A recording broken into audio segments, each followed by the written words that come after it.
Cairo tower वाकई अपनी मिसाल आप था और वहां पहुंचकर मैंने दरिया नील को चश्मे तसव्वुर से देखा। ना जाने क्यों मेरे जहन में एक अजीब सा तासुर था। पिछली रात मैंने इस बारे में जो कुछ सोचा, अब मेरे जहन में ये बात थी कि जिस तरह भी बन पड़े मैं मिस्र को उसके असल रंग में देखूं। एक अजीब सा एहसास मेरे दिल में पैदा हो गया। दूसरे दिन जब मैं काहिरा टावर पहुंचा तो असरानी मेरा इंतज़ार कर रहा था। इस शख्स के बारे में पहले तो मैंने ये सोचा था कि वो डार्विन का कोई ऐसा आदमी है जो उसके लिए काम करता है, लेकिन अब मुझे यूं लग रहा था जैसे असरानी बजाते खुद काहिरा में किसी नुमाया हैसियत का हामिल हो। काहिरा टावर से असरानी ने मुझे अपनी गाड़ी में साथ लिया और कहने लगा, असल में हम जिस मिशन पर काम कर रहे हैं वो बड़ी संजीदगी का हामिल है। हमें किसी ऐसी जगह होना चाहिए जहां से हम मोहतात तरीके से अपना तहफ़्फ़ुज़ भी कर सकें। जैसा तुम पसंद करो। देखो असरानी, इस वक्त क्योंकि मुझे तमाम तर सूरत हाल का सही तौर पर अंदाज़ा नहीं है, इसलिए मैं अपने तौर पर कोई फ़ैसला नहीं ले सकता। तो फिर आओ मेरे साथ। ये कहकर असरानी अपनी कार की तरफ बढ़ गया और फिर इसके बाद हम वहाँ से चल पड़े। रास्ते में उसने कहा, असल में सूरत हाल कुछ ऐसी है कि लम्हा लम्हा हमें अपने दुश्मनों का ख्याल रखना पड़ता है।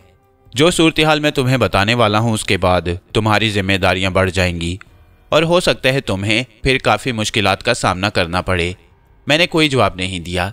अचानक ही मैंने साइड मिरर में एक मोटरसाइकिल सवार को देखा जो बर्क रफ्तारी से हमारी ही जानिब आ रहा था।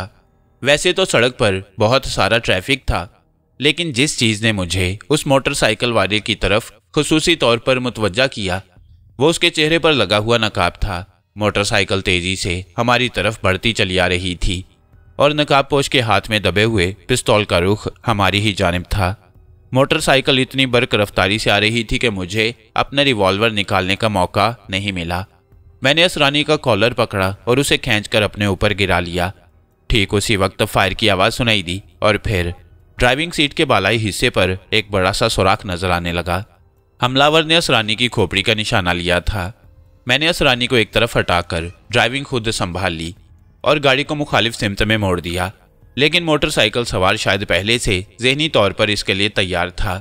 उसने शॉर्टकट का रास्ता इख्तियार करते हुए एक बार फिर सामने आकर फायर किया और मैं इन वक्त पर नीचे झुक गया।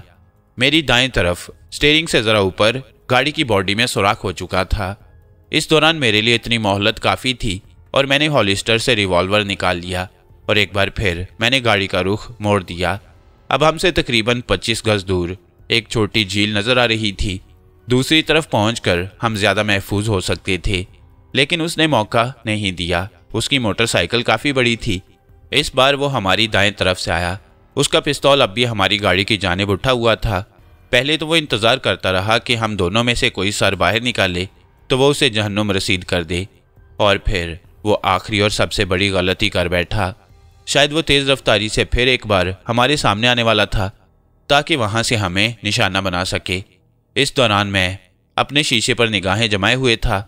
जो ही वो जद में आया मैंने बर्क रफ्तारी से अपना हाथ बाहर निकाला और उस पर फायर कर दिया। गोली सीधी उसके सीने में उतर गई और एक भयानक चीख की आवाज़ सुनाई दी। इसके साथ ही उसका जिस्म लरजता हुआ नीचे गिर गया और मोटरसाइकिल लर्जिशें करती हुई काफ़ी दूर जाकर एक दरख्त से टकराई। मैंने गहरा सांस लेकर अपनी गाड़ी का इंजन बंद कर दिया, लेकिन ये मोहलत देर पा साबित नहीं हुई। चंद ही लम्हों के बाद झील की दूसरी तरफ से 2 मोटरसाइकिलें हमारी तरफ झपटती हुई नजर आईं। उन दोनों ने भी अपने चेहरों पर मास्क चढ़ा रखे थे। झील के किनारे पहुंचकर वो दोनों मुखालिफ सिमतों में बढ़ गए। वो दोनों तरफ से हमें घेरने की कोशिश कर रहे थे। मेरा दिल जोर से धड़का। इससे पहले कि मैं कोई मौसर मंसूबा बनाऊं, मुझे अपने अकब से एक और मोटरसाइकिल आती नजर आई। उन लोगों ने हमें मुकम्मल तौर पर घेरे में ले लिया और अब मुझे मदद की ज़रूरत थी। पता नहीं असरानी का हिफाजती अमला कहाँ मर गया था, जबकि उसका कहना था कि वो उनके बगैर कहीं नहीं जाता। अलबत्ता असरानी ने ख़तरे का एहसास होते ही अपने कॉलर में लगे हुए बटन को दबा दिया, लेकिन हमें दूर दूर तक ऐसे मददगार नज़र नहीं आ रहे थे जो हमारी मदद करते। हमारी सिमत का तयन करने में शायद उन्हें दुश्वारी पेश आ रही हो। मदद हासिल करने के लिए शोर मचाना ज़रूरी था। इस मकसद के तहत मैंने दाएं तरफ से आने वाले हमलावर का निशाना लेते हुए पै दर पै 3 फायर कर डाले और नतीजे का इंतज़ार करने लगा, मगर मुझे एहसास हो गया था कि मैं उसे मौत के घाट उतारने में नाकाम रहा हूँ। फिर मैंने पलट कर देखा। अकबी सिमत से आने वाला हमलावर बहुत होशियार था। वो दाएं बाएं मोटर साइकिल लहराता हुआ आगे बढ़ रहा था ताकि रिवॉल्वर के निशाना से महफूज रह सके। फिर भी वो झील की तरफ से आने वाले साथियों के मुकाबले में ज्यादा करीब पहुंच चुका था। मेरे लिए वक्त बहुत कम था। मैंने एक ही लम्हे में फैसला कर डाला। इस बार मैंने उसकी मोटरसाइकिल के इंजन का निशाना लिया। फायर हुआ, लेकिन मोटरसाइकिल उसी रफ्तार से हमारी तरफ बढ़ती रही। गोया मेरा निशाना खता हो गया। मेरा मकसद असरानी के आदमी को भी अपनी तरफ मुतवज्जा करना था, और कुछ नहीं तो कम से कम फायरिंग की आवाज़ से वो उस तरफ ज़रूर मुतवज्जा हो सकते थे। इसलिए मैंने एक बार फिर अंधाधुंध फायरिंग शुरू कर दी। दूसरे लम्हे एक ज़ोरदार धमाका हुआ और मोटरसाइकिल आग के शोलों में घिरी हुई नजर आई। ये मंजर देखकर झील की तरफ से आने वाले दोनों हमलावरों ने अपनी मोटरसाइकिलें खड़ी कर दी। मैंने सुकून का सांस लिया, लेकिन ये बात अब भी मेरे लिए मुअम्मा बनी हुई थी कि इतना शोर होने के बावजूद असरानी के आदमी वहां क्यों नहीं पहुंचे। मैं अभी ये सोच ही रहा था कि दोनों हमलावर एक बार फिर हमारी तरफ बढ़े। अचानक असरानी ने दहशत ज़दगी के आलम में एक हमाकत कर डाली। उसने दरवाज़ा खोला और गाड़ी से नीचे उतर गया। इसके साथ ही उसने एक तरफ भागना शुरू कर दिया। गालिबन वह बहुत ज़्यादा खौफजदा हो गया था और उसे यह अंदाज़ा हो गया था कि मोटरसाइकिल सवार उन्हें छोड़ेंगे नहीं, लेकिन यह इंतहाई अहमकाना बात थी। दूसरे ही लम्हे एक फायर की आवाज़ सुनाई दी और असरानी नीचे आ रहा। गोली उसके सीने में पैवस्त हो गई। मैं हैरत के आलम में उसे देखता रह गया। मेरे दिल में गम गुस्से की लहर इतनी शदीद थी कि मैं मौके की नज़ाकत को फरामोश करके नीचे उतरा और हमलावरों की तरफ फायर करते हुए असरानी की जानिब दौड़ पड़ा। फुर्ती से मैंने असरानी के करीब पहुंचकर उसे देखा, लेकिन वो जिंदगी की बाजी हार गया। बहरहाल एक लम्हे तक मैंने उन्हें देखा और फिर दांत भींचकर मैंने उन दोनों पर फायर किया जिन्होंने असरानी को निशाना बनाया था, लेकिन मैं उन्हें निशाना न बना सका और वो वापस दौड़ पड़े। अगर उन्हें किसी ने कोई हदायत की थी तो गालिबन ये थी कि असरानी को ख़त्म कर दिया जाए। मुझे कोई नुकसान पहुंचाने का इरादा नहीं था उनका, इसलिए वो बरक रफ्तारी से दौड़ पड़े और मेरे लिए एक और सूरत हाल पैदा हो गई जो खासी परेशान कुन थी। बहुत दूर से मैंने पुलिस की गाड़ियों के सायरन सुने। अगर सूरत हाल मेरी गिरफ्तारी तक पहुंच गई तो सब कुछ चौपट हो जाएगा। ना मैं डार्विन के काबिल रहूंगा और ना ही कोई ऐसा अमल कर सकूंगा जिससे मेरी अपनी बचत हो सके। इसके अलावा कोई चाराकार नहीं था कि मैं कार की जानिब दौड़ूं और कार स्टार्ट करके यहाँ से फरार हो जाऊं। पुलिस की गाड़ी का सायरन आहिस्ता आहिस्ता करीब आता जा रहा था। मैंने बरक रफ्तारी से अपनी कार की जानिब छलांग लगा दी और इसके बाद इस तरह मैंने कार को टर्न देकर वापस मोड़ा कि कार उलटते उलटते बची।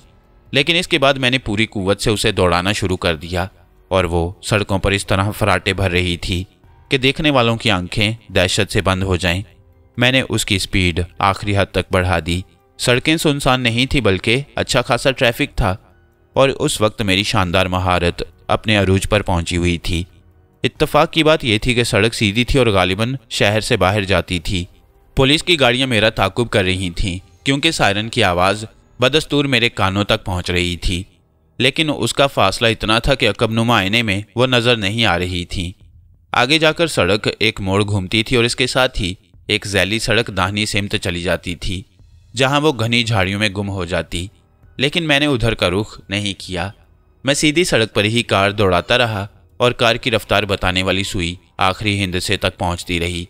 चंद लम्हात के बाद मुझे पुलिस की गाड़ियों के सायरन की आवाज़ें भी सुनाई नहीं दे रही थीं, लेकिन मैं अपनी धुन में सीधा चला जा रहा था।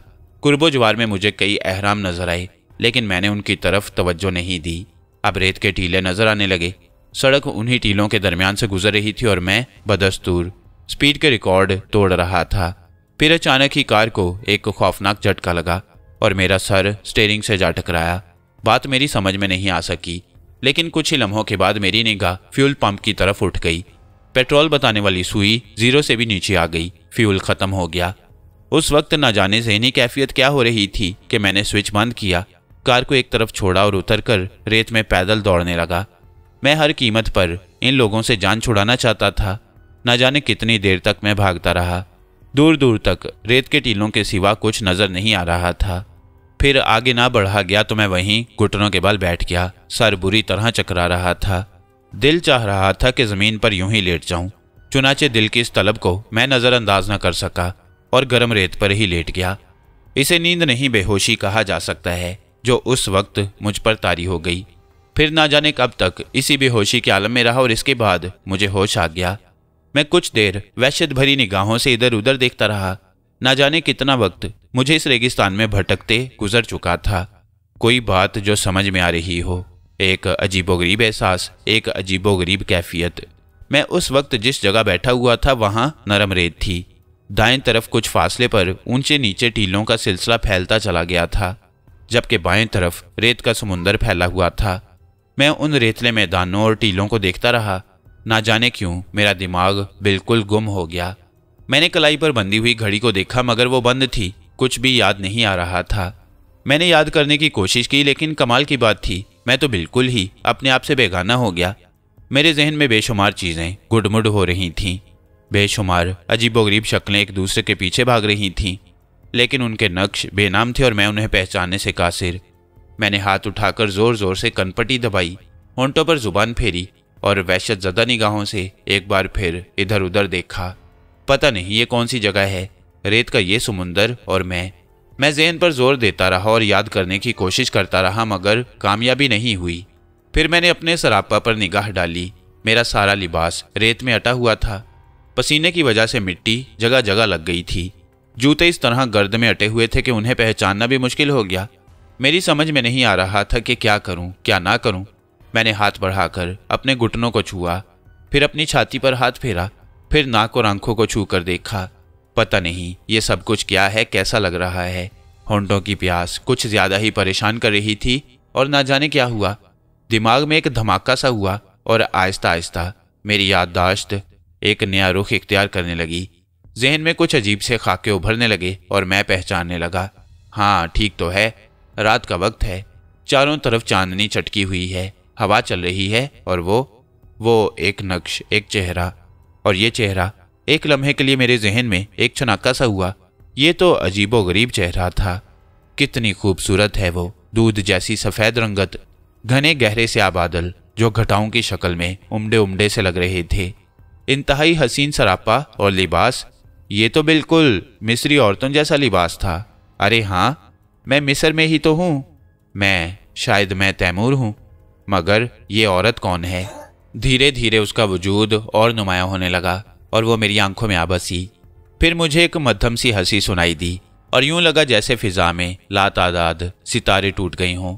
जमीन में गूंजती हुई सनसनाहट एक बार फिर तेज हुई और चंद मिनट तक मेरे हवास चिटकते रहे, मगर फिर याददाश्त मजीद काम करने लगी। मैं तैमूर ही हूँ, लेकिन ये औरत मुझे याद नहीं आ रही। मैंने घबरा कर आंखें बंद कर लीं, मगर आंखें बंद कर लेने से कुछ हासिल नहीं होता।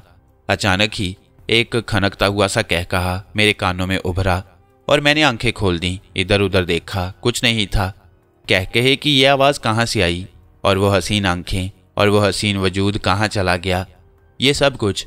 मैं अपनी जगह से उठा और इधर उधर देखने लगा। मेरा दिल चाह रहा था कि वो दोबारा मेरे सामने आए, मेरे कानों में उसकी हंसी गूंजे। इससे पहले मैंने कभी किसी हसीन वजूद को इस तरह अपने हवास पर मुसल्लत नहीं देखा, लेकिन उस वक्त ये हसीन वजूद मुझे आवाज़ दे रहा था। मुझे लग रहा था जैसे मैं उसे छूना चाहता हूँ, उसे पकड़ लेना चाहता हूँ। और मेरे हलक से एक खौफनाक आवाज़ निकली, कहाँ चली गई तुम कहाँ हो? और बहुत दूर मैंने एक साया सा देखा, वो भाग रही थी। मैं हाथ उठाकर उसे रोकने की कोशिश करने लगा। मेरे हलक से आवाज़ निकली, रुक जाओ, मैं तुम्हारे पास आना चाहता हूँ, मुझसे दूर ना जाओ, रुक जाओ। ये कहकर मैं उसके पीछे दौड़ने लगा। जिस्मो जान की पूरी कुव्वत से मैं भाग रहा था और खौफ से मेरी आंखें थर थर कांप रही थीं। बदन के अंदर ठंडी ठंडी लहरें चकरा रही थीं, लेकिन मैं भाग रहा था। साथ ही मैं देख रहा था कि वह मुझसे कितने फासले पर है, लेकिन उसके और मेरे दरमियान फासले कम नहीं हो रहे थे। मुझे जोर से ठोकर लगी, मैं नीचे गिरा और इसके बाद मुझे यूं लगा जैसे मेरी टांगों की सारी रगें मफलूज हो गई हों। एक कदम उठाने की हिम्मत नहीं रही। मैं उठने की कोशिश कर रहा था और बमुश्किल तमाम अपनी जगह से उठ सका। रुक जाओ, खुदा के लिए रुक जाओ, मैं तुम तक आना चाहता हूँ, रुक जाओ। मैंने फिर दौड़ना शुरू कर दिया। न जाने कितनी देर मैं भागता रहा और आखिरकार मुझे यूं लगा जैसे मेरे हवास साथ छोड़ रहे हों। मैं ज़मीन पर गिरा और उसके बाद बेहोश हो गया। मैं नहीं जानता कि मैं कब तक बेहोश रहा और मुझे कब होश आया। होश में आने के बाद एक ऐसी अजीब बेकसी और पस हिम्मती मुझ पर तारी होने लगी जिसे बयान करना मुश्किल है। ऐसा लगता है जैसे उठने और आगे बढ़ने की ख्वाहिश खत्म हो चुकी है। हालांकि ऊपर तेज धूप फैली हुई थी और धूप की हिद्दत से मेरा पूरा जिस्म बुरी तरह तड़प रहा था। इसके बावजूद मैं वहीं बैठा रहा और खाली खाली बेमकसद निगाहों से इधर उधर देखता रहा। शदीद प्यास और शदीद भूख लग रही थी, इतनी शदीद कि बयान करना मुश्किल है। जुबान सूख चुकी थी, हलक में कांटे पड़ चुके थे और मैदे के अंदर नाकाबिले बयान ईंठन हो रही थी। खुदारा मैं क्या करूं? मैंने बेहद लाचारी के साथ सोचा, फिर होंठों पर जुबान फेरी और मेरी जुबान पर तलखी घुल गई। अरे ये क्या है? मैंने वहशतज़दा अंदाज में होंठों पर उंगली फेरी और मेरे सीधे हाथ की 2 उंगलियों पर खून की बूंदें चमकने लगीं। मेरा निचला होंठ जगह जगह से फट गया था और उसमें से खून रिसने लगा। मैंने अपना खून कभी नहीं चखा। पहली बार जुबान पर अपने खून का जायका बेहद अजीब लगा। मेरा खून गर्म और नमकीन था और उसमें एक अजीब सी तुरशी भी, जो मुझे बड़ी लज्जत अंगेज महसूस हुई। मैं गैर इरादी तौर पर बेध्यानी में अपना निचला होंठ चूसने लगा। कुछ देर के बाद मेरे हवास बहाल हुए। तब ये बात जहन में आई कि मुझे कोई सायादार जगह तलाश करनी चाहिए। बाएं तरफ रेत ही रेत थी और उस तरफ साया मुयस्सर आने का कोई इम्कान नहीं था। अलबत्ता दाएं तरफ छोटे और बड़े टीलों का सिलसिला फैला हुआ था। वहाँ साया मिल सकता था, मगर वह सिलसिला काफ़ी फासले पर था और मेरे लिए वहाँ तक पहुँचना बहुत मुश्किल। फिर मेरी निगाह सामने की जानिब उठी। वहाँ चंद और तोदे और टीले नजर आए। मैं अपनी जगह से उठा और सामने नजर आने वाले टीलों की तरफ चल पड़ा। फासला हर चंद के ज़्यादा नहीं था, लेकिन उन टीलों तक पहुँचते पहुँचते मुझे यूं लगा जैसे मैंने मीलों का फासला तय किया हो। सांस बुरी तरह फूल गई और सीना धौंकनी की तरह फूल पिचक रहा था। एक तोदे की आड़ में बेजान सा होकर गिर पड़ा। वहाँ पर साया ज़्यादा नहीं था, लेकिन फिर भी गनीमत था। मगर धूप की हिद्दत से निजात नहीं मिली। यूं लग रहा था जैसे मेरे चारों तरफ आग जल रही हो। मैं कुछ देर आंखें बंद किए चुपचाप पड़ा रहा और कुत्ते की तरह जुबान निकालकर हाँफता रहा। फिर आंखें खोली और उठकर बैठ गया। फिर किसी पागल दीवाने की तरह इधर उधर देखने लगा।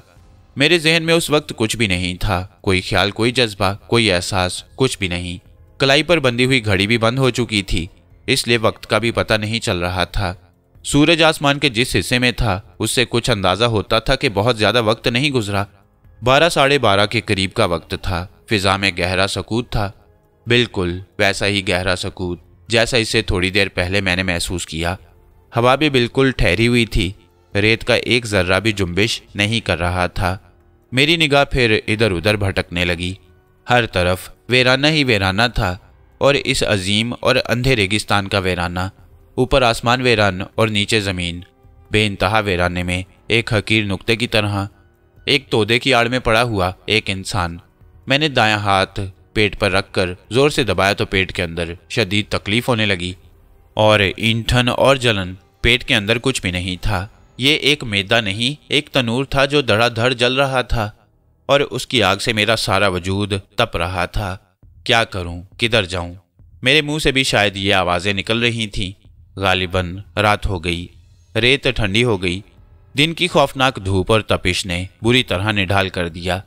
अगर भूख प्यास ना होती तो इस वक्त ये ठंडी रेत जिंदगी का एक हिस्सा मालूम होती, लेकिन मैं भूख और प्यास से तड़प रहा था और मुझ पर नीम गनूदगी सी कैफियत तारी थी। इस गनूदगी के आलम में ना जाने क्या क्या कुछ खाक के ज़मीन से गुजर जाते। फिर शायद आंखें नकाहती की वजह से बंद हो गईं कि कानों में एक हल्की सी आवाज़ उभरी। मुझे यूं लगा जैसे घंटियां बज रही हों। मैंने आंखें फाड़ फाड़ कर इधर उधर देखा और मुझे कुछ साए से चलते फिरते नजर आए। जहन बेशक माऊफ हो रहा था, लेकिन फिर भी ये साए मुझे नजर आ गए। ऊंटों का एक काफिला था जो सुस्त रवि से रात के वक्त सफ़र कर रहा था। एकदम जहन की कुव्वतें जाग उठीं। अगर ये लोग मुझे देख लें तो शायद मेरी ज़िंदगी बचने के कुछ इम्कानात पैदा हो जाएं। बड़ी हिम्मत करके अपनी जगह से उठा और दोनों हाथ उठाकर खड़ा हो गया, लेकिन खुशकिस्मती से काफिला इसी जानिब आ रहा था। सालारे काफिला ने मुझे देख लिया और इसके बाद उन्होंने ऊंट रोक लिए। फिर बाद के हालात मुझे याद नहीं रहे कि क्या हुआ। अलबत्ता जब हवास जागे तो बदन में काफ़ी तवानाई महसूस हो रही थी। जगह भी अच्छी थी। मैं किसी खैमे में था। आंखें खोलकर कुर्बो जवार के माहौल को देखा। लाजमी तौर पर मेरा कुछ इलाज किया गया था, क्योंकि मुझे अपनी जिस्मानी कुव्वतें बहाल नजर आ रही थीं। वैसे भी रोशनी फूट आई, लेकिन हैरत की बात यह थी कि मौसम नाखुशगवार महसूस नहीं हो रहा था। मैं अपनी जगह से उठकर बैठ गया। उसी वक्त एक अरबी नौजवान खैमे में दाखिल हुआ और मुझे बैठे हुए देखकर फौरन वापस पलट गया। इसके बाद एक उम्र रसीदा शख्स अंदर दाखिल हुआ। ये गालिबन कोई अमीर था। मुस्कुराता हुआ मेरे पास आया और मुझसे अंग्रेजी में कहा, खैरियत से हो तुम? जी मोहतरम, मुझे याद है कि आपने मेरी ज़िंदगी बचाई थी। वहाँ सहरा में क्या कर रहे थे? बस मुसीबत का मारा था, हालात से भटकता हुआ वहाँ जा पहुँचा। मैं हकीमुल नासिर हूँ और गज़ा से कहीं जा रहा था कि तुम्हें इस हाल में देखा। आपने मेरे ऊपर निहायत ही अनायत और रहम किया है। मैं आपका बेहद शुक्रगुजार हूँ। इंसानी हमदर्दी का शुक्रिया अदा नहीं किया जाता। तुम क्या अंदरूनी कैफियत महसूस कर रहे हो? मेरे बदन में बेपनाह तवानाई है। मैं हैरान हूँ क्योंकि मैं जिस आलम से गुजर रहा था उसमें मेरी बहुत बुरी हालत हो गई थी। मैंने तुम्हें एक ऐसी जड़ी बूटियों का रख दिया है जो नीम मुर्दा जिस्मों में जान डाल दिया करता है। मैंने कहा ना, मैं हकीम हूँ। तुम बेहतर हालत में आए, मुझे खुशी है और मेरा ख्याल है कि अब तुम बिल्कुल ठीक हो। कहाँ जाना चाहते थे? मेरी समझ में नहीं आया कि मैं उसे क्या जवाब दूँ। वो कहने लगा, खैर, अभी हमारा ये काफिला सना जा रहा है। तुम चाहो तो हमारा साथ दो, सना पहुंचकर जहां चाहो जा सकते हो। बहुत बहुत शुक्रिया, आप मुझे आबादी में छोड़ दें, मैंने कहा। हकीमुल नासिर ने अपने गुलामों को चंद अहकाम दिए और इसके बाद वहां मेरी खास देखभाल की गई। मैंने बाहर निकल कर देखा तो ये एक रिवायती नखलिस्तान था। इससे पहले कभी सरजमीन ने मिस्र का रुख नहीं किया। यहाँ भी जिन हालात के तहत आया था वो बड़े सनसनीखेज थे। बहरहाल सरजमीन मिस्र का ये पुरस्कार माहौल पहली बार मेरी निगाहों के सामने आया। सबसे बड़ी बात यह थी कि मैं वहाँ इस रेगिस्तान में जिस तरह मुश्किलात का शिकार हुआ वो एक कहानी जैसी हैसियत का हामिल था। और अब हकीमुल नासिर का मिल जाना, ये एक मेहरबान शख्स था। ये नखलिस्तान भी अपनी मिसाल आप था। कुदरत ने किस किस तरह इंसानों की ज़िंदगी के लिए इंतजामात किए हैं, ये देखकर कायल होना पड़ता था कि कुदरत का अमल सबसे मुख्तलिफ है और इसके लिए इंसान को ना जाने कितनी शुक्रगुजारी करनी चाहिए।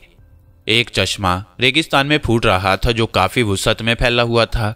उसका पानी इस कदर शफाफ था कि यकीन ना आए।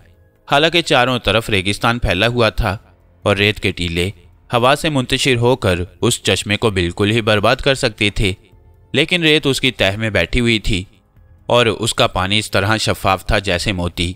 यह भी कुदरत ही का एक अमल था जो इंसान की सोच से बहुत दूर की बात है। गर्ज ये कि मैं उन खैमों को देखता रहा। किसी ने मेरी तरफ कोई ख़ास तवज्जो नहीं दी। बस लोग मुझे देखते और इस तरह शनासाई का इजहार करते जैसे मैं उनका एक मुअज़्ज़ज़ मेहमान हूँ। ये बात भी मैंने ख़ास तौर पर महसूस की कि ये लोग मेहमानों को बड़ा मुकाम देते हैं। एक तरफ ख़वातीन के खैमे लगे हुए थे और वहाँ कुछ पहरेदार मौजूद थे। गोया उस तरफ जाने की इजाज़त नहीं थी। कम अज़ कम इतनी मालूमात मुझे अरबों के बारे में ज़रूर थी कि उनकी हरम सराएं एक अलग ही मुकाम रखती हैं। लेकिन रात को जो कुछ हुआ वो मेरी सोच से कहीं दूर की चीज़ थी। गोया मेरी पुरस्कार ज़िंदगी का आगाज़ हो गया, या फिर ये कहा जाए तो गलत नहीं होगा कि सरज़मीन मिस्र की पुरस्कार दास्तानों ने मुझे अपनी जानिब मुतवज्जा कर लिया। रात को जबकि मौसम इंतहाई खुशगवार हो गया, शेख हकीमुल नासिर ने रक्स व मौसीकी की महफिल बर्पा की। मुझे भी मदऊ किया गया और मैं भी वहाँ आम लोगों में जाकर बैठ गया। शेख के पास उसके खास खास रफ़ीक मौजूद थे। पहले नकाब लगाए कुछ रकासाएँ रक्स करती रहीं और इसके बाद एक शोला कौंदा और मेरे दिल की दुनिया तहोबाला हो गई। वो एक रकासा थी जिसने खालिस मिस्री लिबास पहना हुआ था और चेहरे पर नकाब भी लगाया हुआ था, लेकिन उसे देखकर समझ में नहीं आता था कि इंसान क्या करे। हैरत की बात यह थी कि ये वही लड़की थी जो मुझे सहरा में नजर आई और जिसके ताक़ुब में मैं इस तरह दौड़ा कि ज़िंदगी में मैंने कभी इस तरह किसी का ताक़ुब नहीं किया। वो रक्स करने के लिए आई और यूं लगा जैसे चांद ज़मीन पर उतर आया हो। किरणें सिमटकर इंसानी बदन इख्तियार कर गई हों। चांदनी रक्स कर रही हो। ख़ास किस्म की मौसीकी में उसने अपने रक्स का आगाज़ किया और आहिस्ता आहिस्ता उसके रक्स की रफ्तार तेज़ हो गई। वो अपनी धुन में नाच रही थी और देखने वालों के दिल उसके कदमों तले कुचल रहे थे। खुद हकीमुल नासिर महवे हैरत था और ना जाने किस तरह उसे देख रहा था। एक दो बार मेरी निगाह उस पर पड़ी और मेरा जहन डामाडोल होने लगा। मेरे दिल ने कहा कि कुछ भी हो इससे मिलना चाहिए और पूछना चाहिए कि उस वक्त रेगिस्तान में वो क्या कर रही थी। रक्कासा जी तोड़कर नाच रही थी और उसका लोचदार बदन 100 बल खा रहा था। आहिस्ता आहिस्ता वो थक गई और उसकी रफ्तार सुस्त पड़ गई। नाच खत्म हो गया और लोग मुबारकबाद देने लगे। तालियां बजाने लगे तो रकासा ने घुंघरू खोल दिए और उन्हें हाथों में समेट कर खैमों की जानिब चल पड़ी। ना जाने मेरे जी में क्या समाई कि मैं भी अपनी जगह से उठ गया। मैंने तमाम उसूल तोड़कर औरतों के खैमों की जानिब रुख किया, जबकि मैं ये देख चुका था कि हकीमुल नासिर के हरम की जो भी खवातीन थीं वह नकाब लगाए हकीमुल नासिर के पीछे पर्दा किए हुए बैठी थीं। मैं तेज़ रफ्तारी से खवातीन के खैमों से गुजर कर उसका पीछा कर रहा था, लेकिन ये देखकर मेरी हैरत की इंतहा न रही कि वो लड़की खवातीन के खैमों की तरफ नहीं रुकी बल्कि वहाँ से आगे बढ़ गई।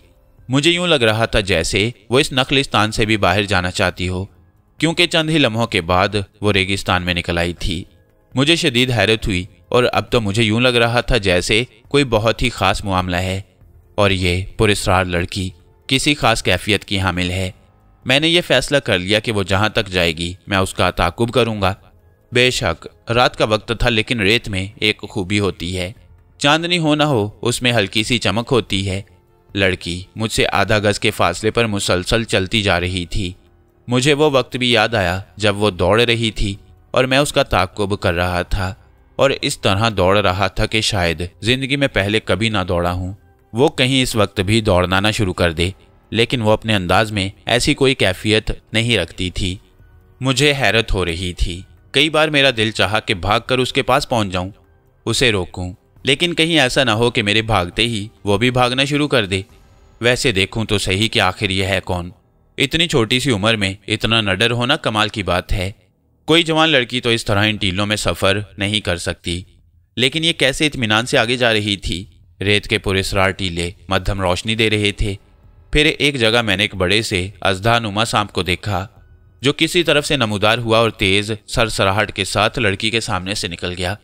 मेरा दिल एक लम्हे के लिए हौल गया और मैंने सोचा कि कहीं सांप लड़की पर हमला न कर दे, लेकिन लड़की इस बेखौफी से आगे जा रही थी कि मुझे अपने इस खौफ पर शर्मिंदगी महसूस हुई। रेत पर तरह तरह के जानवर नजर आ जाते। लड़की चलते चलते कई बार रुकी भी, लेकिन यूं लग रहा था जैसे वो एक तवील तरीन सफ़र के लिए तैयार हो। रुकने के बाद फिर चल पड़ती, यहाँ तक कि एक जगह उतराई शुरू हो गई, और जब लड़की ढलवान में उतरी तो मुझे दौड़कर उसका पीछा करना पड़ा ताकि वो मेरी निगाहों से ओझल ना हो जाए। लेकिन इसके बाद मैंने जो कुछ देखा वो मेरे लिए बड़ा अजीबोगरीब था। वो एक एहराम था जिसकी जानिब लड़की ने रुख किया, और वो रेत के टीलों के बीचों बीच था। मेरी समझ में नहीं आ रहा था कि इस जगह सहरा में ये कैसा एहराम है, लेकिन फिर मिस्र की तारीख मेरी याददाश्त से टकराई। मुझे पता चला कि ज़माने कदीम में फ़िरौने मिस्र इस तरह के एहराम तामीर कराया करते थे और उनके लिए कोई जगह मखसूस नहीं होती थी। उनके मकबरे जगह जगह बिखरे हुए थे। मैंने महसूस कर लिया कि लड़की का रुख इसी एहराम की तरफ है। वो उसी तरफ जा रही थी। एक लम्हे के लिए मैंने सोचा कि अब मुझे क्या करना चाहिए। अब मुझे ये पता नहीं था कि लड़की को मेरी आमद के बारे में मालूम हुआ है या नहीं। बस वो ऐसे ही चली जा रही थी। बहरहाल मैं उसका ताक़ुब करता रहा और फिर मैंने उसे एहराम के करीब देखा। मेरी समझ में नहीं आ रहा था कि इन एहरामीन में रास्ता कहाँ से होता है, लेकिन चंद ही लम्हों बाद लड़की उस एहराम में गुम हो गई तो मेरा दिल किसी चिराग की तरह बुझ गया। कहीं ऐसा ना हो कि मैं उसे खो बैठूं। बहरहाल मैंने ये फासला भी दौड़कर ही तय किया और फिर मैंने एहराम में वो दरवाज़ा देखा जो खुला ही हुआ था। मेरा दिल ना जाने क्यों खुशी से उछल पड़ा। कम अज़ कम और कुछ नहीं तो मैं अंदर तो जा सकता हूँ। अब इसके बाद जो कुछ भी होगा देखा जाएगा। चुनाचे मैंने एक लम्हे के लिए सोचा और इसके बाद उस दरवाजे से अंदर दाखिल हो गया। एक अजीब सी ठंडक मुझे महसूस हुई। मुझे यूं लगा जैसे वहाँ कोई एयर कंडीशनर चल रहा हो। इतना ठंडा था वो कि तबीयत में एक अजीब सी फरहत का एहसास होता। मैं एक लम्हे के लिए अंदर दाखिल होकर अपनी जगह पर रुका रहा और फिर जब मेरी आंखें तारीकी में देखने की आदी हो गईं तो मैंने एहतियात से कदम आगे बढ़ा दिए। मैंने देखा कि वहाँ बहुत से ताबूत रखे हुए हैं। उनके दरमियान छोटी छोटी दीवारें बनी हुई हैं। लड़की मुझे नज़र नहीं आई, लेकिन फिर अचानक ही मैंने हैवले को देखा जो उस लड़की ही का हैवला था। वो एक टूटी फूटी 4-4 फुट की दीवारों के साथ चलती हुई आखिरकार एक चबूतरे के पास रुक गई। फिर उसने चबूतरे की 3 टूटी हुई सीढ़ियाँ अबूर की और ऊपर पहुँच गई। हर तरफ एक खौफनाक सन्नाटा फैला हुआ था और मेरा दिल सही मायनों में दहशत से धड़क रहा था। हालांकि मैं कोई बुज़दिल इंसान नहीं, लेकिन यहाँ ठंडे माहौल में मेरे दिल में एक दहशत सी पैदा हो गई। मैं सोच रहा था कि मैं यहाँ आ तो गया हूँ, क्या अब यहाँ से जिंदा वापसी मुमकिन होगी? हकीमुल नासिर ने मुझे सना तक पहुँचाने का वादा किया था, लेकिन मैं ये नहीं जानता था कि जितना फासला तय करके मैं यहाँ तक आया था उतना फासला तय करके मैं वहां तक जा सकूंगा या नहीं। और फिर इस एहराम के अंदर का पुरस्कार माहौल, कहीं यूं ना हो किसी ताबूत से एक हाथ निकले और मुझे ताबूत में घसीट ले, पता नहीं क्या होगा। ये तो ऐसी जगह थी जहां पर दिन में आने वालों के दिल हौल जाएं, ना कि ये रात का वक्त। लेकिन मैंने फैसला कर लिया कि जब तक इस लड़की का राज ना मालूम होगा मैं इसका पीछा नहीं छोड़ूंगा। एक लम्हे के लिए मेरा दिल चाहा कि मैं भागकर लड़की के सामने आ जाऊं, उसे आवाज़ दूं, उससे बातें करूं और उसके बारे में मालूमात करूं, और फिर उसे कहूं कि वो मुझे वापस पहुंचा दे। अकेला वापस जाना मेरे बस की बात नहीं। मेरे कदम भी उन सीढ़ियों के सामने बढ़ गए और मैं ये फासला तय करके ऊपर पहुंच गया।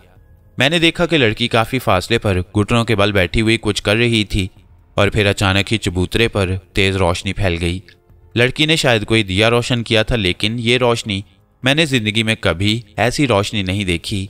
ये रोशनी खूब तेज़ और सुरख थी, इतना तेज़ कि मैं दूर दूर तक देख सकता था। और फिर सुरख रोशनी में मैंने उस लड़की को देखा जिसका रुख अचानक ही मेरी जानिब हो गया, और मैंने उसके होंठों पर मुस्कुराहट देखी। खुदा की पनाह, इस कदर हसीन मुस्कुराहट के कोई इसका तस्वुर भी नहीं कर सकता। यूं लगता था जैसे बेशुमार नन्हे नन्हे दिए रोशन हो गए हों, और उस रोशनी में उसका चांद जैसा चेहरा खूब चमक रहा था। और फिर अचानक ही उसकी मध्यम आवाज़ उभरी, आओ ज़रमिनास, मेरे पास आओ। मुझे नहीं पुकारा गया था क्योंकि मेरा नाम ज़रमिनास नहीं था, लेकिन उसकी आंखें मेरी ही तरफ थीं।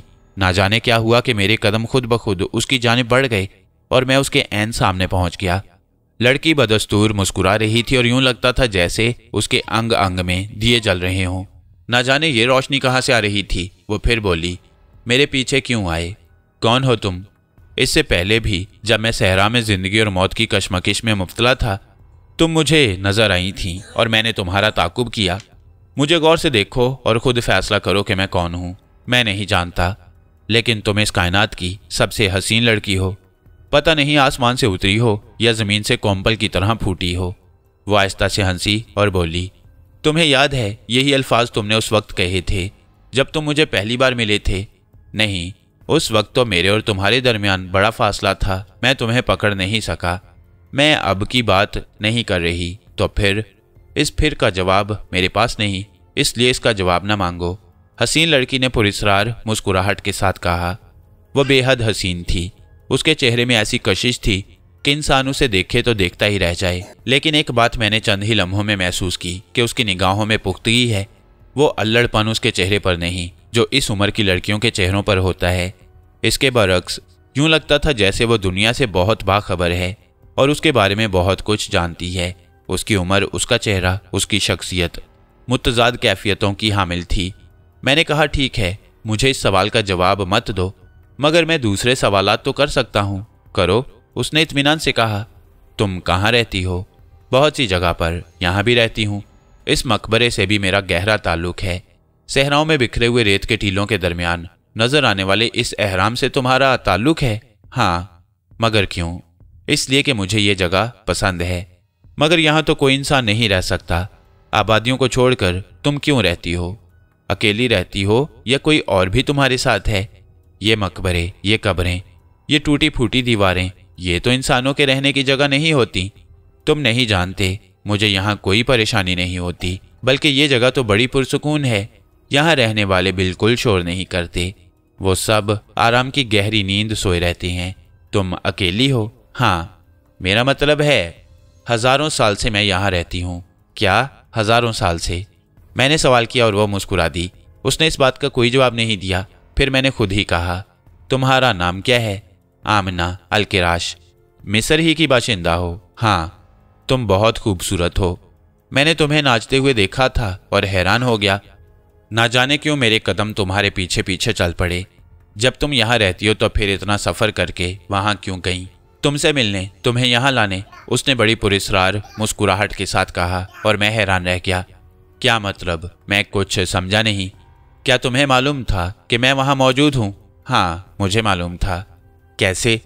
बहुत से सवालात ऐसे होते हैं जिनका कोई जवाब ही नहीं होता। ठीक है, मगर तुम मुझसे क्यों मिलना चाहती थी? इसलिए कि मेरा एक काम तुमसे है और तुम्हारा एक काम मुझसे, और मुलाकात का इससे अच्छा मौका फिर नहीं मिलना था। तुम्हारा काम मुझसे है और मेरा तुमसे। हाँ, अनोखी बात कर रही हूँ आमिना। मैं तुम्हें नहीं जानता और ना ही मैंने तुम्हें कभी देखा है। फिर भला मेरा कोई काम तुमसे क्यों हो सकता है? ऐसी बात नहीं है ज़रमिनास। मेरा नाम ज़रमिनास नहीं है, मेरा नाम तैमूर है। अगर मैं तुम्हें ज़रमिनास कहूँ तो कहने को तो कुछ भी कहा जा सकता है, लेकिन मैं कुछ समझा नहीं। रफ्ता रफ्ता ही समझोगे। एक बात कहूँ, ज़रा देखो, इस खूबसूरत हार को देखो। क्या ये हार तुमने कभी किसी को तोहफे में दिया है? उसने अपने लिबास में हाथ डालकर एक चमकता हुआ खूबसूरत हार निकाल लिया। एकदम सारा माहौल उसकी चमक से मुनव्वर हो गया। मैंने उस कीमती चीज़ को देखा और ना समझने वाले अंदाज में गर्दन हिलाने लगा, और फिर मैंने कह दिया, मैं नहीं जानता कि यह सब कुछ क्या है। देखो, इसे हाथ में लेकर देखो। इसमें 6 लाल लगे हुए हैं, 6 मोती, मगर 7वें की जगह खाली है। मैंने गौर से उस हार को देखा और उसमें वाकई 6 शबे चिराग लगे हुए थे, और एक ऐसी जगह बनी हुई थी जिससे यह अंदाज़ा होता था कि शायद इसमें कोई मोती निकल गया है। शायद इसमें से कोई मोती निकल गया है। कहाँ गया है इसके साथ का मोती? मैंने बेख्तियार सवाल कर डाला। तुम नहीं जानते? मुझे क्या मालूम, मैंने ताज्जुब से कहा। आओ फिर मैं तुम्हें बताऊं कि 7वां मोती कहाँ है। तुम्हें शायद याद नहीं रहा। हम दोनों ने मिलकर जो कुछ किया था वो एक अलग चीज़ थी। हमारे सामने एक बहुत बड़ा काम था। हमने उसे हलाक करके ज़मीन में गाड़ दिया। जब तुमने उसे मारा था तो उसने बचने की कोशिश की और उसके हार का मोती टूटकर उसकी मुट्ठी में बंद रह गया। फिर तुम उसे तलाश करते रहे और वो तुम्हें याद भी ना आया, लेकिन मैंने उसे तलाश कर लिया। यहीं पर इस चबूतरे के पीछे वो लाश दफन की और हलाम को तख्त पर बिठाया था। तुम्हें हलाम याद है? आमिना, यही बताया था ना तुमने नाम अपना? हाँ, क्यों? आमिना, तुम्हें गलत फहमी हुई है। मैं ना ज़रमिनास हूँ और ना ही मैंने तुम्हारे साथ मिलकर किसी को कत्ल किया था। तुम्हें कोई गलत फहमी हुई है, या फिर शायद तुम मुझे बेवकूफ़ बना रही हो। तो उसने अजीब सी निगाहों से मुझे देखा और अजीब से अंदाज में बोली, ठीक कहते हो तुम, बिल्कुल ठीक कहते हो। सदियों की गर्द तुम्हारे जहन पर जम गई है। तुम सब कुछ भूल चुके हो ज़रमिनास, लेकिन वक्त लगेगा। वक्त तुम्हें सब कुछ समझा देगा। हम वक्त का इंतज़ार करेंगे। कोई इतने ताज्जुब की बात नहीं है। आओ मेरे साथ, उसने कहा, और मैंने महसूस किया कि कदम बढ़ाने में मेरे अपने किसी इरादे का दखल नहीं। मुझे यूं लग रहा था जैसे कोई गैर मरई कुव्वत मुझे उससे बांधे हुए है। खूबसूरत लड़की मुझे चबूतरे की दूसरी तरफ की सीढ़ियां उतार कर नीचे ले गई। आखिरी सीढ़ी के इख्तिताम पर मुझे एक गड्ढा नजर आया। ये गड्ढा सीढ़ियां टूट जाने की वजह से बन गया था या नुमाया हो गया था।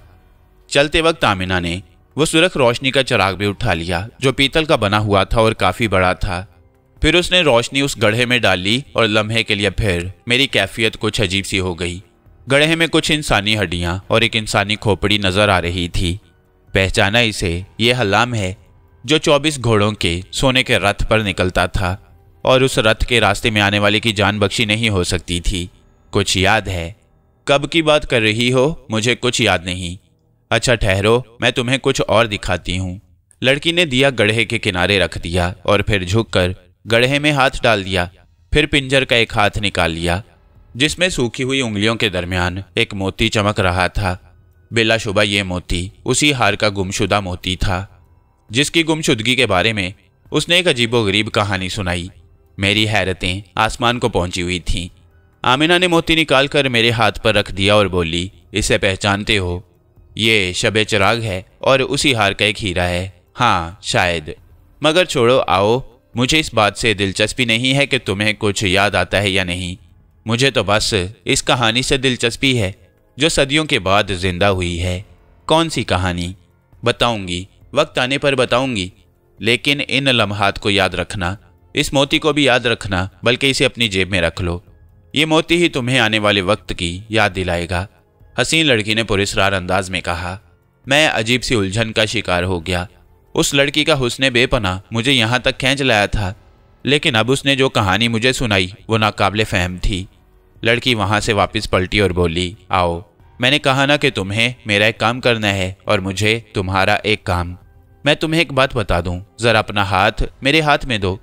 मेरा हाथ बेख्तियार उसकी जानिब उठ गया। उसने अपना खूबसूरत हाथ आगे बढ़ाया और मेरा हाथ पकड़ लिया। मुझे ऐसा लगा जैसे मैंने बर्फ अपने हाथ में ले ली हो। इतना ठंडा और यखबस्ता हाथ, लेकिन निहायत मुलायम जैसे धुआं। उसने कहा, मेरे और तुम्हारे दरमियान ये मुआहदा है कि जो कुछ भी करेंगे मिलजुल कर करेंगे। आने वाले वक्त में हमें एक नई कहानी को जिंदा रखना है। जरा इस चिराग में झांको, उसने कहा और मैंने बेख्तियार उस चिराग में झांक कर देखा। वो बोली, देखो ये क्या है? और पहली बार मैंने उस चिराग में जलते हुए तेल को देखा। मेरी आंखें हैरत से फैल गईं। अब उस सुर्ख रोशनी का राज पता चल गया। चिराग में गाढ़ा गाढ़ा इंसानी खून भरा हुआ था और उसके ऊपर एक इंसानी उंगली उस खून में डूबी हुई रखी थी, जिसका ऊपर का हिस्सा आग की तरह रोशन था।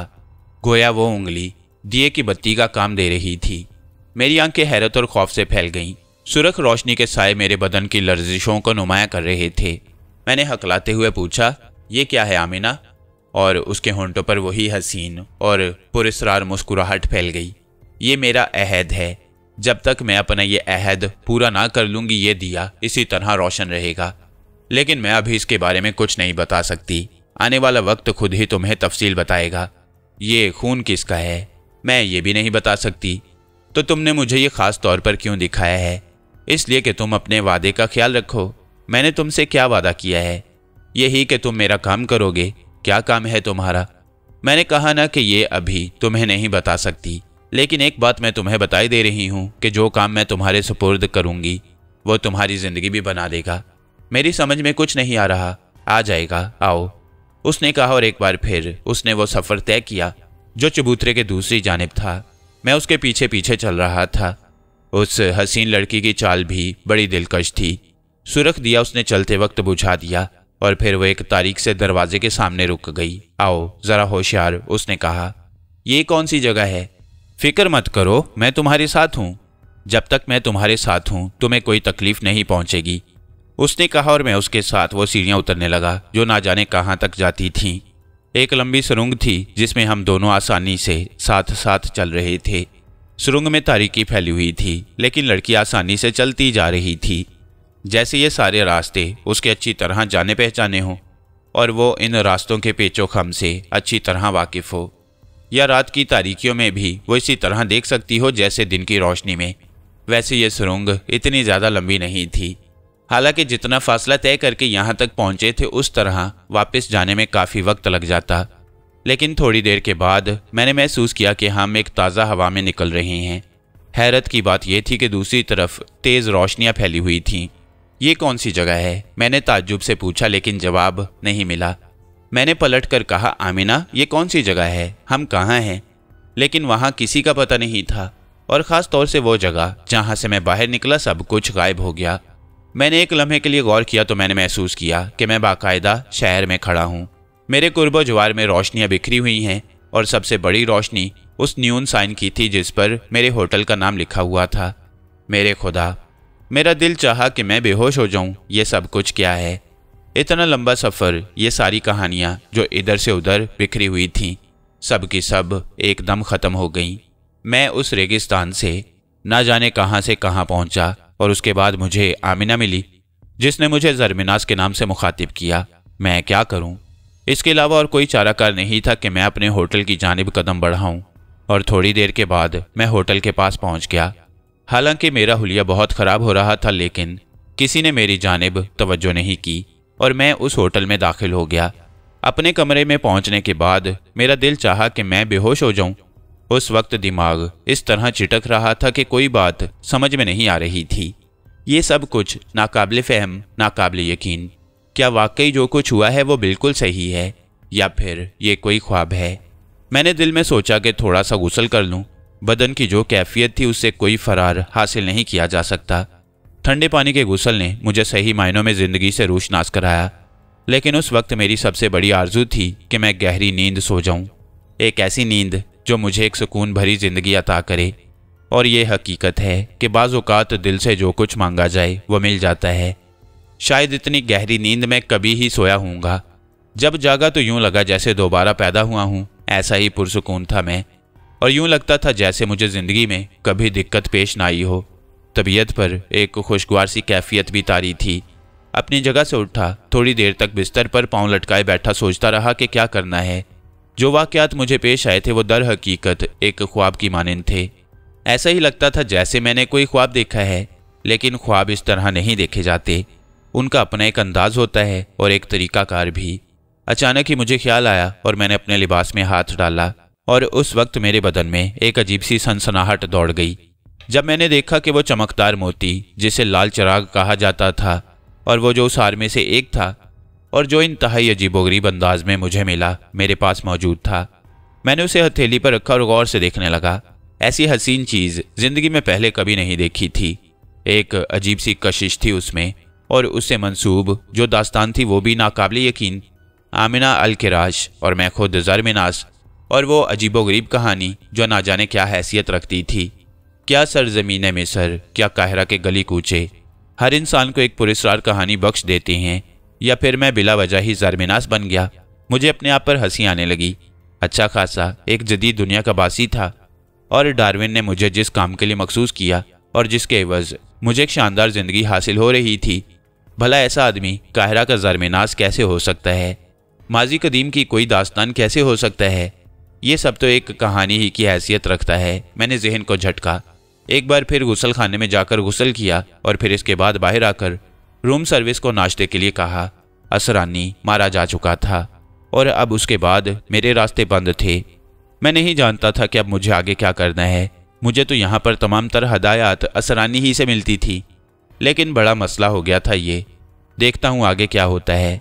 डार्विन ने बहुत से मामलात अपने हाथ में रखे थे। अब इस सिलसिले में जो कुछ भी होगा उसे डार्विन ही तय करेगा, वरना मेरे लिए मुश्किल नहीं था कि काहिरा में खासा वक्त गुजारूं और उसके बाद यहाँ से निकल जाऊं। थोड़ी देर के बाद एक लंबे कद्दो कामत का मालिक वेटर नाश्ते की मतलूबा अशिया लिए हुए अंदर दाखिल हुआ। ना जाने क्यों एक निगाह देखने के बाद मुझे महसूस हुआ कि वो कोई पढ़ा लिखा आदमी है और उसके चेहरे पर कोई ऐसी खास बात है जो आम वेटरों के चेहरों पर नहीं होती। मैंने इस बारे में कोई फैसला नहीं किया। उसने नाश्ते की ट्रॉली एक तरफ सरकाई और इसके बाद वापस पलटकर दरवाज़ा बंद कर दिया। मैं एकदम मोहतात हो गया। दरवाज़ा बंद करने की वजह मेरी समझ में न आई। वेटर ने रुख तब्दील किया और फिर सर खम करके बोला, हैरान न हो जनाब, मैं आपके सामने इस वक्त डार्विन का नाम लूँगा। मैंने संजीदगी से गर्दन हिलाई और बोला, आगे आ जाओ। जी सर। कोई हथियार है तुम्हारे पास? जी सर, बहुत कुछ है। सब कुछ निकाल कर सामने रख दो, मैंने सर्द लहजे में कहा और वेटर ने मुझे इत्मीनान दिलाने वाले अंदाज में अपनी जेब से तमाम चीज़ें निकालकर मेज़ पर रख दी। लेकिन ये कुछ अजीबोगरीब चीज़ें थीं। एक गोल बटन जैसी चीज़ जिसकी तादाद 3 थी। इसके अलावा भी कुछ और नाकाबिले फ़हम चीज़ें। ये क्या है? असलहा? क्या मतलब? इजाज़त दीजिए कि आपको तफसील से सब कुछ बता दूं। बैठना चाहता हूं क्योंकि मेरा ओहदा काफ़ी बड़ा है। बैठो, मैंने कहा और वो मेरे सामने कुर्सी पर बैठ गया। मैंने बमुश्किल तमाम यहाँ के एक वेटर की शख्सियत इख्तियार की है और ये शक्ल इख्तियार किए हुए मुझे 12 घंटे से ज़्यादा नहीं गुजरे। जो वेटर मेरी जगह था उसे मैंने 12 घंटे के लिए अपना कैदी बना लिया है। मिस्टर डार्विन ने मुझे भेजा है चूँकि ये बात उनके इल्म में आ चुकी है कि असरानी को कत्ल किया जा चुका है। ठीक है, तुम्हारी बात की सच्चाई का सबूत ये टेप, उसने कहा और बिल्कुल पतला सा कैसेट नुमा बॉक्स निकाला। उसमें सारा मैकेनिज्म मौजूद था। उसने एक बटन दबाया और बॉक्स मेरे सामने खोल दिया। उससे जो आवाज़ उभरी वो 100% डार्विन ही की थी। डार्विन कह रहा था, मिस्टर तैमूर, असरानी की मौत का मुझे अफसोस है, लेकिन हम जानते हैं कि हमारे दुश्मन भी हमारी ही तरह अपनी बका चाहते हैं और अपनी बका के लिए इंसान सब कुछ करता है। चुनाचे उन्हें थोड़ा बहुत तुम्हारे बारे में इल्म हो गया है। तुम्हें फ़िलहाल मिस्र ही में काम करना है, बस थोड़ी सी जगह तब्दील करना होगी, लेकिन वो भी ज़रूरत के तहत, और ज़रा सा एक्शन में आना होगा क्योंकि हम अपने दुश्मन को बेहतरीन शिकस्त से दो चार करना चाहते हैं। असरानी बेशक मारा जा चुका है, लेकिन हमारा दुश्मन जो मिस्र ही में है और जिसका नाम नासिर हमीदी है, 1000 आंखों से हमारी निगरानी कर रहा है। मज़े की बात यही है कि उसकी निगरानी के बावजूद हमें अपने काम में कामयाबी हासिल हो। यही हमारी ज़िंदगी का मकसद है। आपको कुछ वक्त के लिए एक और शहर जाना है जो छोटा सा शहर है और पोर्ट हनी के नाम से जाना जाता है। ये शहर उस वक्त हमारी तवज्जो का मरकज़ है और हमें यहाँ कुछ काम सर अंजाम देने हैं जिनकी इत्तला आपको वक्तन फ़वक्तन मिलती रहेगी। मैं अपनी ऑर्गेनाइजेशन के एक ख़ास फ़र्द को आपके पास भेज रहा हूँ। ये आपको मतलूबा चीज़ें पहुँचा देगा, आप इस पर शुबा ना कीजिएगा। आपकी कारकर्दगी हमारे लिए तसल्ली बख्श है और हम जानते हैं कि आखिरकार आप हमारे मकसद की तकमील करने में बेहतरीन मुआविन साबित होंगे। टेप ख़त्म हो गया तो उस शख्स ने उसे उठाकर वापस जेब में रख लिया और फिर बोला, मैं जानता हूं कि लम्हा लम्हा दुश्मन हमारी निगरानी कर रहा है, लेकिन मिस्टर डार्विन ने आप पर भरपूर भरोसा किया है। अब मैं आपको उन चीज़ों के बारे में बताए देता हूं। ये 3 बटन बज़ाहिर मामूली से बटन हैं। आप अपने लिबास में इन्हें किसी भी वक्त इस तरह लगा सकती हैं। ये नुमाया ना हो तो कोई भी शख्स कभी भी शक नहीं कर सकेगा, क्योंकि ये सिर्फ डेकोरेशन बटन महसूस होंगे, लेकिन दर हकीकत ये इंतहाई मोहलिक और ताकतवर बम हैं। और इस तरह ये दूसरी चीज़ें भी बज़ाहिर आपको मामूली सी पेंसिल टॉर्च नज़र आने वाली चीज़ दिखाई दे रही है, लेकिन इसका ये बटन दबाकर देखिए। जिस दीवार की तरफ रुख करके इसका बटन दबाएंगे वो कम से कम 3 फुट की गोलाई में अपनी जगह छोड़ देगी और चीथड़े चीथड़े हो जाएगी। बराहे करम इसका यहाँ तजुर्बा ना कीजिएगा।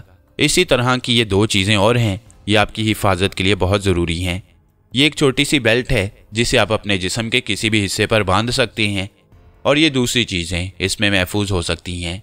उसने एक बेल्ट निकालकर मेरे सामने करते हुए कहा, फिर बोला, मिस्टर डार्विन ने ये चीज़ें आपको किसी भी एमरजेंसी के लिए इस्तेमाल के लिए भेजी हैं। आप बराहे करम इनसे फ़ायदा उठाइए। मुझे ये सारी चीज़ें बड़ी दिलचस्प मालूम हुई थीं, लेकिन ज़ाहिर है मैं फौरी तौर पर इनका तजुर्बा नहीं कर सकता था। उस शख्स ने कहा, मेरे लिए और कोई हुक्म हो तो फरमाइए। नाश्ता बिल्कुल बेज़रर है, इन चीज़ों को अपनी हिफाजत में ले लीजिएगा। वो निहायत अदब से मुझसे बात कर रहा था। मैंने उसकी बातों को तस्लीम किया और उसके बाद वो वापस चला गया तो मैं अचंभे से उन तमाम चीज़ों को देखने लगा। वाकई बहुत कमाल की चीज़ें थीं। इसके बाद मैंने मौका की नज़ाकत को जहन में रखते हुए उन्हें अपने पास महफूज कर लिया। वो बटन सबसे ज़्यादा खुशनुमा थे। उन्हें मैंने अपनी जेब पर लगा लिया और किसी के फरिश्तों को भी शुबा नहीं हो सकता था कि सिर्फ ये एक आराइशी बटन नहीं है। फिर उन बटनों का एक और इस्तेमाल मेरे इल्म में आया। उस वक्त जब मैं नाश्ते वगैरह से फारिग हो चुका था और इन तमाम चीज़ों पर गौर कर रहा था, अचानक ही एक बटन का रंग सुर्ख हो गया और मैं हैरत से चौंक पड़ा। लेकिन चंद ही लम्हात के बाद उसके ऊपर का ढक्कन ऊपर उठ गया और फिर उससे एक आवाज़ उभरी, हेलो डियर तैमूर, कैसे हो? मेरी आंखें हैरत से फट गईं। बटन का ढक्कन उठा था तो उसके अंदर से एक मशीनरी नजर आई। हैरान ना हो, ये एक बहुत ही जदीद तरीन ट्रांसमीटर है जिससे मेरे और तुम्हारे दरमियान राब्ता रहेगा। इसके ऊपर नीचे 2 स्पीकर लगे हुए हैं। दरमियान में ये जो काला शीशा नज़र आ रहा है ये कैमरा है। मैं इस वक्त तुम्हारे कमरे में भी देख रहा हूँ और तुम्हारी सूरत भी, लेकिन अफसोस तुम मुझे नहीं देख सकते।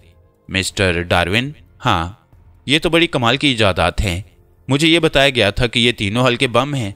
बिल्कुल ऐसा ही है, लेकिन इसके साथ ही साथ इनकी मशीनरी में और भी बहुत कुछ है, जैसा मैंने तुम्हें बताया।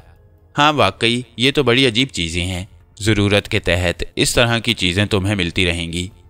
हमारी तंजीम का एक साइंस डिपार्टमेंट भी है जो हम लोगों के लिए इस तरह की इजादात करता रहता है। जी, तो तुम्हें पोर्ट हनी के बारे में थोड़ी बहुत तफसीलात बता दी गई होंगी। मज़ीद कुछ रिपोर्ट मुझसे लो। अभी तुम्हें मिस्र ही में रहना है और यहीं अपने सारे काम सर अंजाम देने हैं। मैं तुम्हारे सुपुर्द जो जिम्मेदारी कर रहा हूँ उसके पस मंज़र में भी नासिर हमीदी ही है। तुम्हें बहुत एहतियात से अपने काम करने हैं, इसलिए कि मिस्र में उसके असर व रसूख बहुत ज़्यादा है। वैसे तो वादी से ज़्यादा दुनिया में अपने पंजे गाड़े हुए है, लेकिन चूंकि खुद मिस्री नज़ाद है इसलिए यहाँ उसके इख्तियारात बहुत ज़्यादा हैं। फिर इसके बाद डार्विन मुझे आइंदा के इक़दामात की हदायत देता रहा। काफ़ी देर तक उससे गुफ्तगू होती रही और मैंने ज़हनी तौर पर अपने आप को उसकी हदायत के मुताबिक काम करने के लिए तैयार पाया। मेरे और उसके दरमियान गुफ्तगू का सिलसिला मुनक़ता हो चुका था और अब मुझे उसकी हदायत के मुताबिक काम करना था, जिसको करने के लिए मैं बखुशी तैयार था।